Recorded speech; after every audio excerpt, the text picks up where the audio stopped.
Hello friends, welcome to my YouTube channel. শুভ জগদ্ধাত্রী পূজা এবং জগদ্ধাত্রী পূজার প্রীতি শুভেচ্ছা সবাইকে। ভিডিওটা অনেকটা লেট হয়ে গেল কারণ সেই সময় আমি ডুয়ার্সে ছিলাম এবং এসে আর অতটা সময় পাইনি। তো এই বছরে আমাদের থিম ছিল লোটাস টেম্পল, যেটা আমাদের এখানকার কয়েকটা দাদা এবং আঙ্কেল মিলে এই প্যান্ডেলটা বানিয়েছে এবং এই প্রতিমাটা এখানকার একটা কাকু বানিয়েছে। এই ভিডিওটা ছিল একাদশীর দিন, তো তোমাদেরকে সকালবেলার কিছু মুহূর্ত শেয়ার করলাম।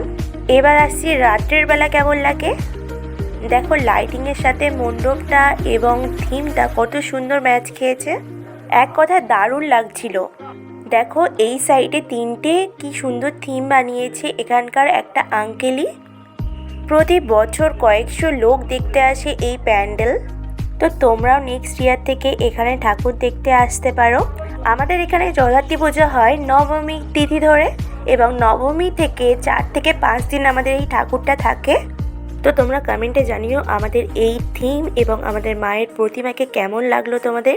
এছাড়াও ছোটদের এবং বড়দের নাচ গানের অনুষ্ঠান করানো হয় এবং একদিন করে মায়ের ভোগ খাওয়ানো হয়।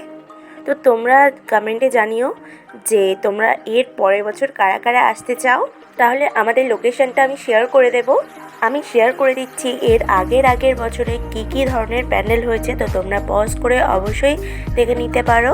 15ই নভেম্বর অর্থাৎ শুক্রবার আমাদের মায়ের বিসর্জন হয়ে যায়। সেদিনকে নানান ব্যস্ততার কারণে কোনো ভিডিও করা হয়নি।